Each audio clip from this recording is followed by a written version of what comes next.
الحمد لله رب العالمين والصلاة والسلام على أشرف الأنبياء والمرسلين خاتم النبيين سيدنا ونبينا ومولانا أبي القاسم مصطفى محمد اللهم صل على محمد وآله الطيبين الطاهرين المعصومين المظلومين واللعنة الدائمة على أعدائهم أجمعين من يومنا هذا إلى يوم الدين.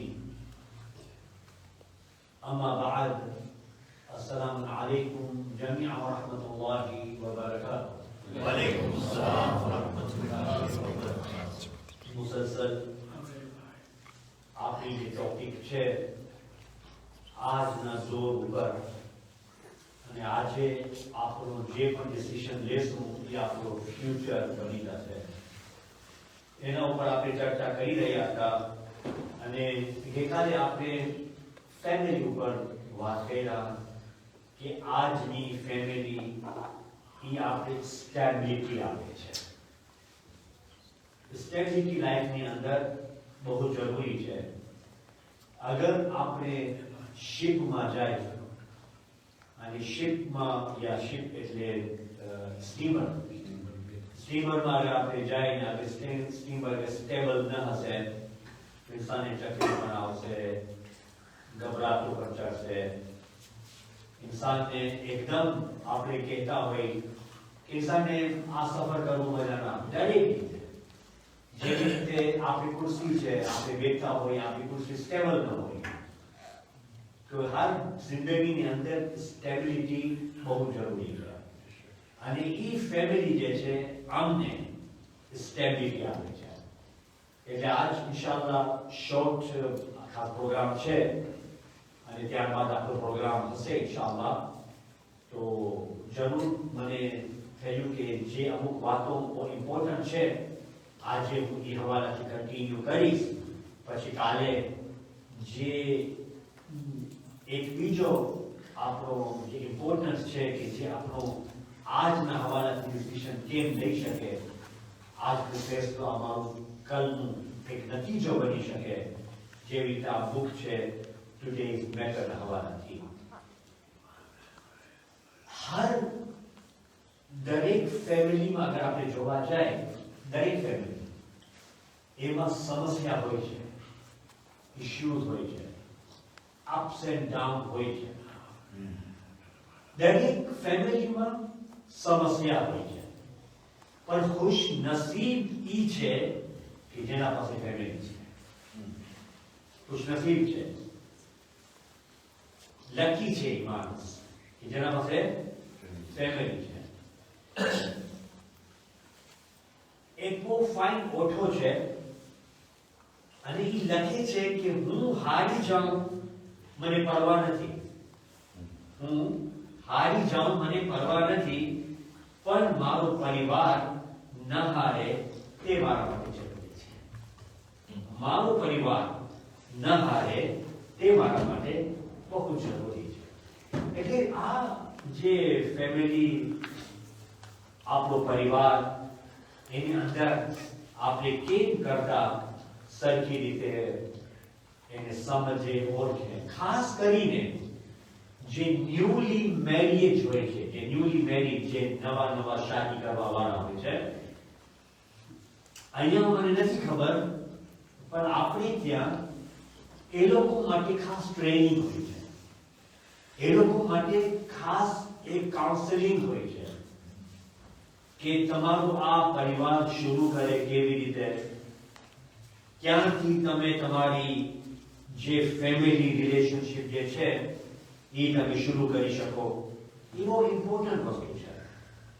એનાથી આપણે ખબર પડી આવે કે અમારી ફેમિલી, કારણ કે ઘણી બધી અમારા એક્શન જે છે ને લાઇલમીમાં થાય છે, જહાલતમાં થાય છે, આપણે ખબર નથી પડતી અને આવા એક્શન આવા પગલાઓ જે છે આગળ જતા અમને બહુ જ મુશ્કેલનો સામનો કરવો પડે છે. એટલે માટે जनाब रसूल खुदा सल्लल्लाहु अलैहि वसल्लम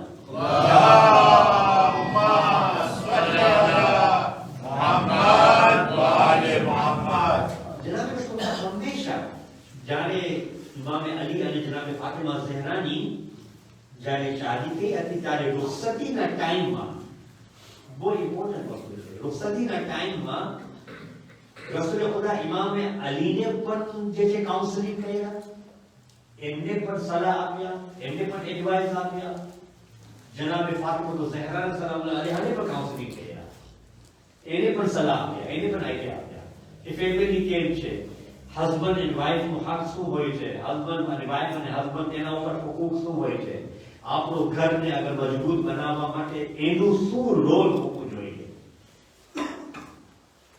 આ એડવાઇસ એટલી ઇમ્પોર્ટન્ટ છે બુઝુર્ગોની એડવાઇસ પોતાના દીકરી અને પોતાના દીકરા માટે કે અગર સહી તौर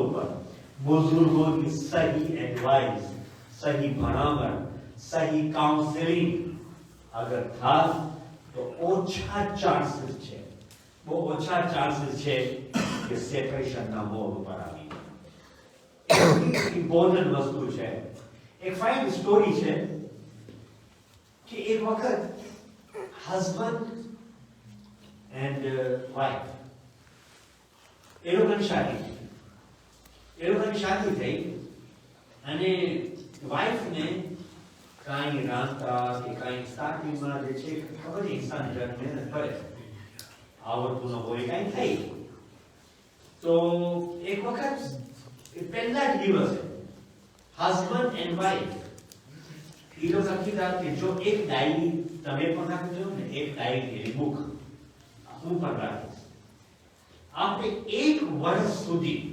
तो एक वर्ष સુધી आप तू मारी भूल काउंट करे छे ने હું તારી ભૂલ કાઉન્ટ કરું આપણે ડાયરીમાં નોટ કરી એક વર્ષ પછી અમે અમારી ડાયરી ખોલશું જે મારી ભૂલ હોય જે તું લખી છે તું મને કહેજે ને અગર જે તારી ભૂલ હશે ને હું લખ્યો હું તને કહીશ તો કીધા કે ફાઇન ફેર ઇનફ એના જેવું કંઈ તો એક ડાયરી એ લોકો બજારમાં ગયા અને એક ડાયરી એ લોકો લઈ લીધા અને જે પણ ભૂલો હતી એ જે છે એ લોકો લખતા થઈ ગયું બધું આરામથી એક વર્ષ પૂરો થયો વાઇફ જે છે એ બધી ભૂલો જે છે એ લખતી હતી કે હા તું એક વખત ઘરે જે છે લેટ આવ્યો હતો તું આ હું તમને સામાન આપી હતી તું આ ભૂલી ગયો હતો બધી લિસ્ટ આખે વર્ષનું હવે તો તમે વિચાર કરો કે કેટલી લિસ્ટ લાંબી હોય પછી વાઇફ કહે છે હસબન્ડને એટલે એની ધણીને એની વાઇફ જે છે એના હસબન્ડને કહે છે તું મને જો કે તું મારી ડાયરી જોઈ લે શું લખેલું છે તો આખી ડાયરી ખાલી હતી એક્સેપ્ટ થઈ ગઈ આખી ડાયરીમાં તું કાંઈ લખ્યો નથી લખ્યો છું તું જોઈ લે કારણ કે ડાયરી એક્સચેન્જ કર્યા ને ઓકે હસબન્ડ ડાયરી વાઇફ ની તો બધી લખેલી હતી પછી જે વાઇફ જે છે એની ડાયરી આપી મતલબ હસબન્ડ એની ડાયરી આપી તો વાઇફ જોતી હતી કાંઈ લખેલું નથી બધી તો કીધી કે હું જે છે ખાવાનું તારા જે બારી નાખી હતી એ તું નથી લખ્યો હું તારા કપડા પાસેથી બારી નાખી તું કાંઈ લખ્યો નથી આ બધી ચીજો જે છે બધું તારા પર ગુસ્સો કરી છું તું એની અંદર કાંઈ લખી નથી છે કે ના આગળ છે તું જોતો છે એન્ડમાં લખે છે કે મને તારા હર એક્શન જે છે મને ખૂબસૂરત લાગતા હતા માશાઅલ્લાહ તારા હર એક્શન મને તારા ખૂબસૂરત લાગતા હવે આપણે અગર વિચાર કરે husband and wife okay husband and wife ની અંદર આવી કોમ્પ્રોમાઇઝ ની આવી અન્ડરસ્ટેન્ડિંગ હોય તો આપણો ઘર જન્નત બની જશે આપણો ઘર જન્નત બની જશે ચલો આપણે બોલવા વાલે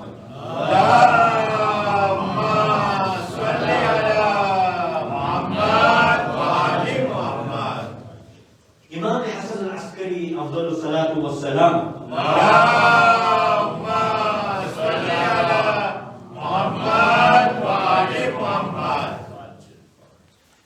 એક વખત ઇમામ પાસે માણસો આવતા, રેગ્યુલર માણસો એના પાસે ઇમામ પાસે આવતા. ત્યારે એક વખત જે છે એક છોકરો, એક જવાન, એક મેરી શાદીશુદા, ઓકે, એ રોજ ઇમામ પાસે આવતો હતો.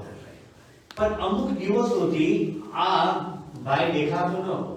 તો ઇમામ એક વખત બીજાને પૂછા કર્યા કે ઓલું ભાઈ ક્યાં ગયો જે રોજ આવતો હતો? કે તો ઈ જે છે ને એક મોટો પહાડમાં હાલ્યો ગયો છે, એક મોટો માઉન્ટેનમાં છે. ઈ ત્યાં બેઠો છે, પોતાનો માથો લઈ લીધો છે, ઇબાદત કરે છે. ઓકે, અલ્લાહની જે છે તજલ્લિયાત ઇલાહીને હાસિલ કરે છે. તો ઇમામ સારી વાત છે, ફાઇન. પછી એની ફેમિલીને કોણ ધ્યાન રાખે છે? એની ફેમિલીને કોણ લુક આફ્ટર કરે છે? તો કીધા છે કે એનું જે કઝિન છે ને, એનું કઝિન, ઈ એની ફેમિલીની ધ્યાન રાખે છે. ત્યારે ઇમામ મુસ્કુરાયા. ઇમામના ચહેરા ઉપર એક સ્માઇલ આવી, મુસ્કુરાહટ આવી. એ કીધા કે સાચે અગર જોવા જાય, મોટો જિહાદ જે છે ને એ એનું કઝિન કરે છે. મોટોમાં મોટો જિહાદ એનું કઝિન કરે છે. આ પહાડમાં જઈ કરીને એકલો અલ્લાહની ઇબાદત કરી એ કાંઈ ખુદાની ખુશનુદી હાસિલ નહીં કરી શકે જ્યાં સુધી એ પોતાના પરિવાર, પોતાની ફેમિલીને ખુશ ન કરે. એક સલવાત કરે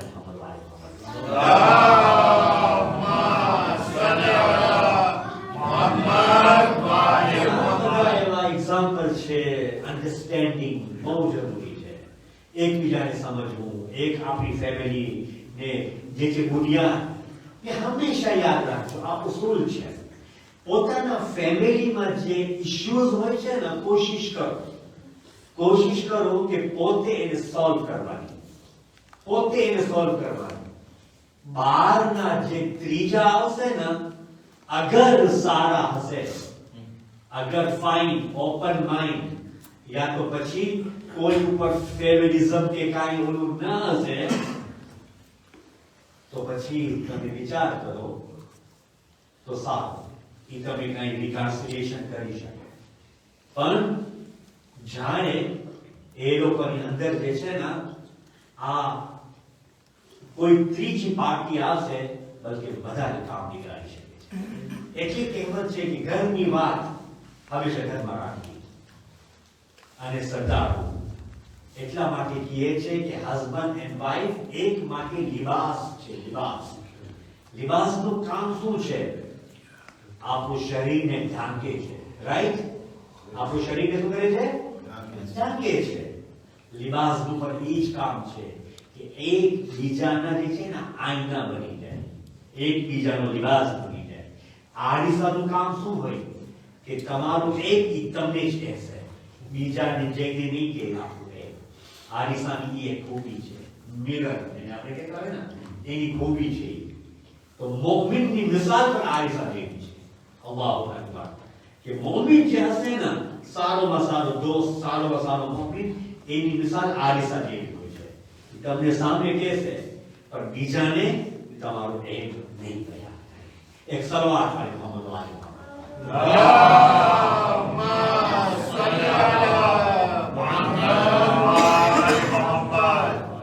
બસ એક નાનક એક સાદ બિન માદનો વાક્યો. સાદ બિન માદનો વાક્યો કેટલો ઇમ્પોર્ટન્ટ વાક્યો છે. સાદ બિન માદ કોણ હતા? આપણા સહાબીએ રસૂલ. કઈ મજાક નથી. સહાબીએ રસૂલ સાદ બિન માદ. અને એટલું એ છે કે એમની જનાઝામાં રસૂલ પણ શિરકત કરતા હતા. શિરકત કર્યા છે અને રસૂલ જે છે પોતાના આ જે થંભ છે ને, અંગૂઠાઓ, પોતાના પગને આંગળાઓને એમ ઊભા રાખીને ચાલતા હતા. તો બધાએ પૂછા કર્યા કે તમે આવી રીતે કેમ ચાલો છો? એટલી બધી જગ્યા ફરિશ્તાઓ એની જે છે જનાઝામાં આવે. એવો મકામ, એવી મંઝિલત. અલ્લાહુ અકબર. સાદ બિન માદ ને ઈ દફન કર્યા, તલકીન પાડ્યા, બધું A to Z સર્વે કાયનાત આ ડ્યુટી સંભાળી લીધા. પછી એમની માં એન્ડમાં પાછળ કહે છે કે વાહ એ સાદ તું કેટલો ખુશનસીબ છે કે રસૂલ રહેમતુલ આલમીન જેવી શખ્સિયત જે છે આજે તારા કબર ઉપર અલ્લાહુ અકબર ઈ બધી એ તમારા ઉપર એક વખત સર્વે કાયનાત ઉઠી જાની માની કહે છે. એના હમણાં થોડો ટાઈમ માટે સાદનું મકામ બહુ બલંદ છે, બહુ હાઈલી ગ્રેડ છે, પણ એની ફિશારે કબૂલ થાય છે. કેમ? કારણ કે એમનું રિલેશન એની ફેમિલી સાથે બહુ સ્ટ્રોંગ હતા, એકદમ પ્રોબ્લેમ થતો હતો. તમે વિચાર કર્યા ફિશારે કબૂલ અલ્લાહ આપણને ચીજથી બચાવે, પણ એક અલગ મોજું છે કે ઈ આપણી એક ક્લીનિંગ થાય છે. આપણે ઈ વિચાર કરીએ કે આપણે ક્લીન થાય છે અંદર, અને અલ્લાહની બારગાહમાં જ્યારે આપણે પહોંચે છે તો ક્લીન ની સાથે અલ્લાહની બારગાહમાં પહોંચે છે. એક સલવાત કરી મોહમ્મદ વાલે મોહમ્મદ અલ્લાહુમ્મા સલ્લી અલા મુહમ્મદ વાલે મુહમ્મદ. ખુદાની રહેમાનિયત ઉપર આપણે ગૌર કરીએ, ખુદાની રહેમાનિયત ઉપર આપણે ગૌર કરીએ કે ખુદા કેટલું રહેમાન છે, રહીમ છે. આપણે અગર વિચાર કરીએ, હવે એક્ઝામ્પલ આપણે આપવું કારણ કે ટાઈમ નથી ને, તો એ બહુ ડિટેલમાં આપણા ઉલમા મુફસ્સિરીન એ લોકો ડિસ્કસ કરતા હોય છે કે આપણે અલ્લાહની કુદરતને સમજીએ, અલ્લાહની રૂબુબિયતને આપણે સમજીએ, અલ્લાહની મર્સીફુલને સમજીએ. એક્ઝામ્પલ આપું છું. આપણે કોઈક વખતે આ એમ ધાપતા હોય આરામથી, દર્દ થતું હોય, પણ બહુ ના. કોઈ માણસ કોઈ પહેલવાન કોઈ અગર આવે ને મને ધાબે તો વધારે દર્દ થાય. ધાવવાનું તો એક જ છે, કોઈ આસ્તેથી બતાવે થોડું દર્દ થાય પછી હાલ્યો જાય. કોઈ અગર વધારે સ્ટ્રોંગ હોય તો ધાબે તો જાય, કોઈ વખતે મારી આંગળી નીકળી જાય. એક્ઝામ્પલ આપું છું. બધાની જોર, બધાની તાકાત અલગ અલગ હોય છે. તો આપણે વિચાર કરીએ કે આપણા જેવા મામૂલી ઇન્સાન કોઈ ઇન્સાનને આટલી બધી અઝિયત નથી આપી શકતા. એ તો અરહમુર રાહિમીન છે. એ પણ અમારી કેપેસિટી પર અમને જે છે ઇમ્તિહાન છે, જે કબ્રની મંઝિલ છે. આપણે હંમેશા અલ્લાહની રૂબુબિયતને ઓળખીએ, અલ્લાહની રહેમાનિયતને ઓળખીએ કે અલ્લાહ કેટલો કરીમ છે, અલ્લાહ કેટલો રહેમાન છે. તો એની પ્રેક્ટિસ જે છે આપણે અત્યારથી કરવું જોઈએ. બસ હું તમારી જહેમતને તમામ કર્યો, અને જેવી રીતના હું જુમલો કીધો હતો કે આ જન્નત આપણો ઘર જે છે ને એ આપણે જન્નત બનાવી શકીએ છીએ. સિમ્પલ એક વાત હું તમને કહીશ, અને એ ઇન્શાઅલ્લાહ તાઆલા આપણે જરૂર કામ આવી જશે. આપણું જે ઘર છે એને આપણે કોશિશ કી કરીએ કે આ ઘરની અંદર હંમેશા એકબીજાની ઇજ્જત, એકબીજા સાથે કોપરેશન, જેથી કરીને પોતે જનાબે ફાતિમા ઝહરા રાજી થાય કે ઈ છે અમારા ચાહવાવાળા. મૌલા અલી ઇબ્ન અબી તાલિબ અલૈહિસ્સલામ પોતે રાજી થાય કે ઈ છે મારા ચાહવાવાળા. પણ હા હઝારા અશરે ઝૈનબિયા છે, દિવસ કેટલા ઝડપથી પસાર થાય છે, કેટલા ફાસ્ટ આ દિવસો પસાર થાય છે, અને હમણાં જ થોડા દિવસો પછી જ ચહેલુની રાત આવી જશે. આપણે જીભર એટલે દેખના મસાયબ ઉપર આપણે રડી નથી શક્યા, નથી અમે માતમ કરી શક્યા. અલ્લાહ પરવરદિગાર અમને તૌફીક આપ, અમારી તૌફીકાતમાં વધારો કર કે અમે હંમેશા ઇમામ હુસૈનની યાદમાં આંસુ વહાવી શકીએ. અઝાદારો, જ્યારે આ શામનો જ્યારે બાઝાર હતો ને, એ બાઝારમાં ઘણા બધા ઇમ્તિહાનાત છે. આ બાઝારમાં ઘણા બધા આલે મોહમ્મદનું ઇમ્તિહાન હતું. ગઈકાલે તમે સાંભળ્યા એટલે રબીનો વાક્યો. એક બીજા બી બુઝુર્ગ હતા, એક વખત આવી કરીને એકદમ ઝઈફ હતા, અને એક વખત આ જ્યારે સરને જોઈએ છે ને, આ સરને જોઈએ છે તો તો એક વખત એમની આંખોમાંથી આંસુ આવી જાય છે અને એક વખત સૈયદ સજ્જાદને ઓળખતા નહોતા. અને કેવી રીતે ઓળખી શકે કે સૈયદ સજ્જાદ જ્યારે એમને પૂછા કરવામાં આવતું હતું ને ત્યારે એમ જ નથી કહેતા હતા અશામ અશામ અશામ. આ શામની મુસીબત મને નથી ભૂલી જતી. અને શામમાં એવી મુસીબતો સૈયદ સજ્જાદને પડી હતી. શામની બાજારોમાં એટલી રુસવા કરવામાં આવી હતી. અજરકો અલ્લાહ આ બુઝુર્ગ એક વખત સરને જોઈએ છે અને સૈયદ સજ્જાદ પાસે આવે છે, કહે છે કે આ સર જે કુરાનની તિલાવત કરે છે આ કોણ છે? એની કુરાનની તિલાવત એવી છે મને રસૂલનો જમાનો યાદ અપાવે છે, મને અલી મુર્તઝાનો જમાનો યાદ આવે છે. તો એક વખત કહે છે કે અરે તમે નથી ઓળખ્યા એ મારા નાના સહાબી આ જે છે મારા બાબા હુસૈન ઇબ્ને અલી છે અને હું એમનો દીકરો અલી ઇબ્ને હુસૈન છું. આ સાંભળી કરીને આ સહાબીની આંખમાંથી આંસુ આવી ગયા. એક વખત તલવાર પોતાની મ્યાનમાંથી કાઢે છે. સૈયદ સજ્જાદ રોકે છે અને કહે છે કે સહાબી અહીંયા નથી ખપતું કે ખૂન રેજી થાય, કતલો ગારત થાય, કારણ કે મારી સાથે હું એકલો નથી. મારા સાથે મા બહેનો પણ છે. મારા સાથે મારી નાની બહેન સકીના પણ છે.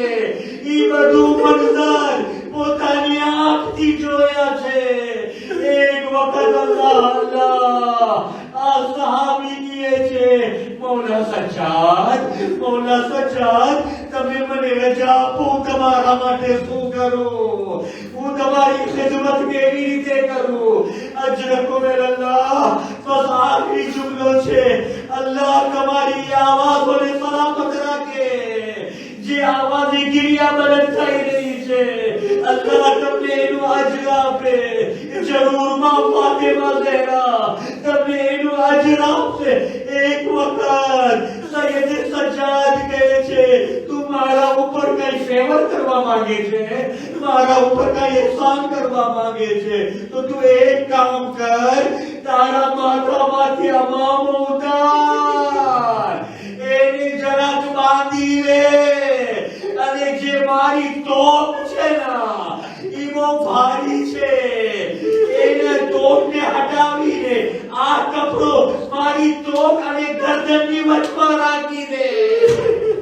અજરકો અલ્લાહ આ સહાબી એક વખત આ કપડાને તોપ અને સૈયદ સજ્જાદની ગરદન વચ્ચે રાખે છે જેથી કરીને સૈયદ સજ્જાદને જરા તકલીફ ન થાય.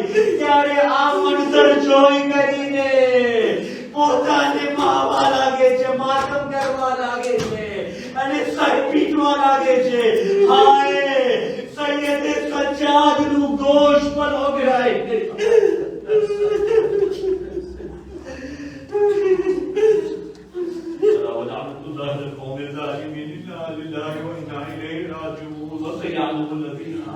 ظلموا أي منقلب ينقلبون ربنا تقبل منا إنك أنت السميع العليم وأنت المحسن. يا حسين يا حسين يا حسين يا حسين